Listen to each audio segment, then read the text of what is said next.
Hey everybody, it's Sean Waters. Welcome to episode 12 of the Wisdom Workshop presents Writing the Good Life. We are in day 3 of week 2 of looking at the idea of coherence. And this is again from Bill Burnett and Dave Evans' book, Designing Your Life. And coherence here, as their goal for their students, is a sense of health in our self-image and having a healthy ego. Is the overlap and the coherence between three things: who am I, what I believe, and what I do. One of the main ways we can establish more coherence is get clear on two key aspects of what we believe about life. This is our personal philosophy about what work is for and what life is for, and how those two interact. We can call these a work view and a life view, although life view is also kind of our world view.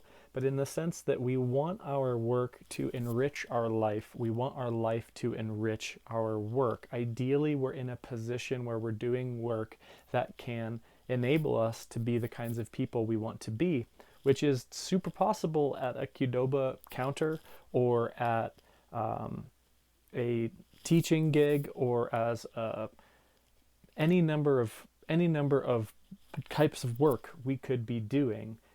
If we have an inner sense of what that looks like, that's going to give us a broader navigational accuracy of how we can make big decisions when big decisions come up and opportunities come up. So it's worth looking at, and this is going to be a pretty quick one on these two big questions. Number one, what is work for? What makes good work actually good? Not only in terms of quality, but in, does enjoyment have anything to do with work? Is work primarily to gain financial security? Does security not have that much to do with it? How would you define what work's for? There's a couple of other questions you could ask. What does work mean? How does it relate to individual others in society? What defines truly worthwhile work? And what do experience, growth, and fulfillment have to do with it? I'm going to have a little caveat here in that we can beat ourselves up in being too particular about what this work is, or I've seen students struggle trying to make a decision about what kinds of work to do, or I've been struggling making a decision of what kinds of work and where I'm going to put my energy if I have different opportunities or different paths you could go on. And here, I think it's significant, at least for me, to remember that work can mean different things at different stages of our lives, and it can perform different functions in different ways at different points of our lives. So this is not a static thing. This is a thing that can change. It's a alive, evolving, can be perspective that can shift based on circumstances and our understandings of what really work is for and connected to what is life for. What is life for? Are human beings just an organism that was designed to pull up all the carbon that's been sequestered underneath the earth so that we heat up the atmosphere and make a more carbon-rich environment to make way for the next round of evolution of insect intelligence that we don't really understand after we don't survive, or maybe we do? What gives life its meaning?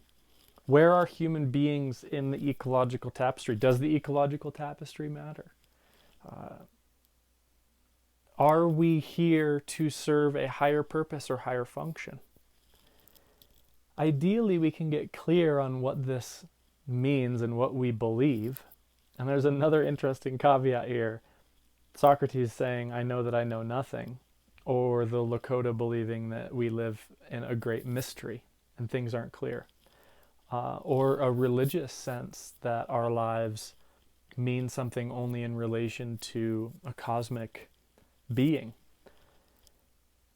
This is a big question that we don't necessarily... I would almost be... If someone's out there and you're like, I know what life is for, duh. This is easy. I would love for you to tell us. I see this as a living question that we can use to kind of recalibrate our behavior to make sure that we're engaging in work and we're engaging in the level of work that makes sense to our spirits, makes sense to our worldview, our sense of what we're doing and why we're doing what we're doing. For people in entry-level positions or the beginning of their careers, or who are students who have yet to enter the workforce or are thinking about which jobs to take, it might be less about the job you take and more about the skills you can get through that job.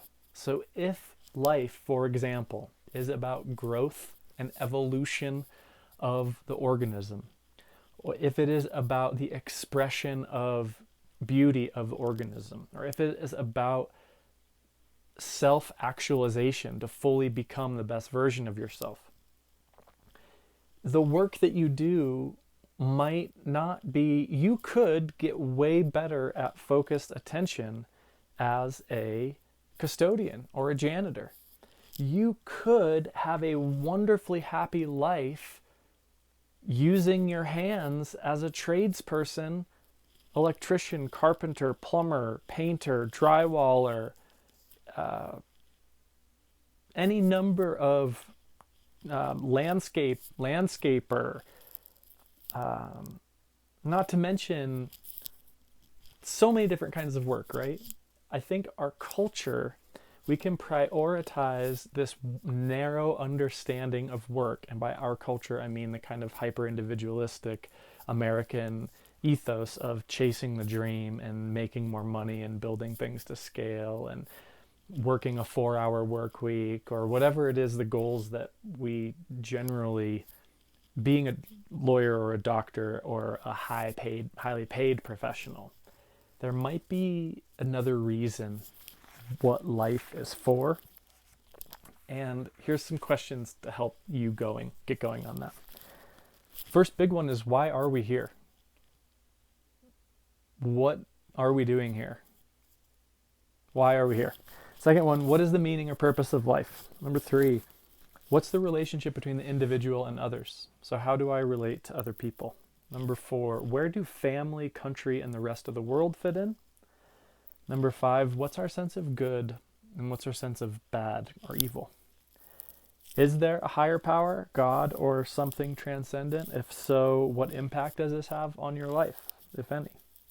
What is the role of joy, sorrow, justice, injustice, love, peace, and strife? So if we get a good sense, I would go for about 250 words on work and 250 words on life.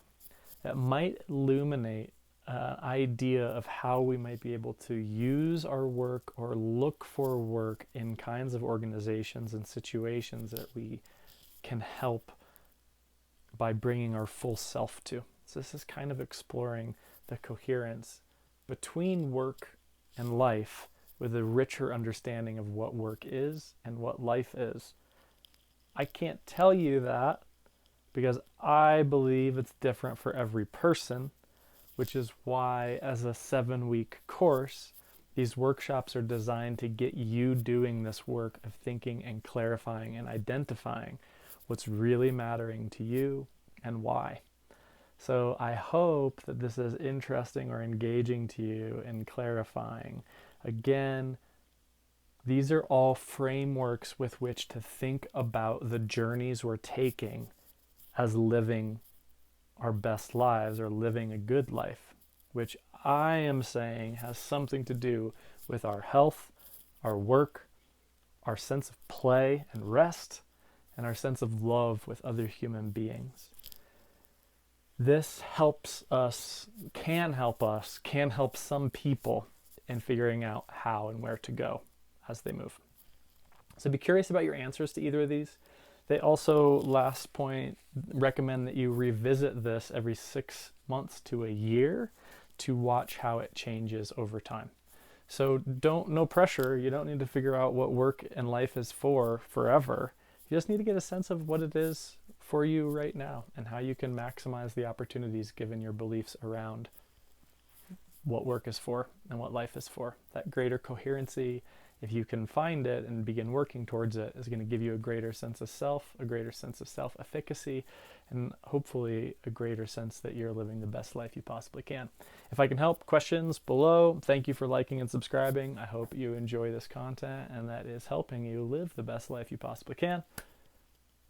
Good luck in your own wisdom workshop. Till next time.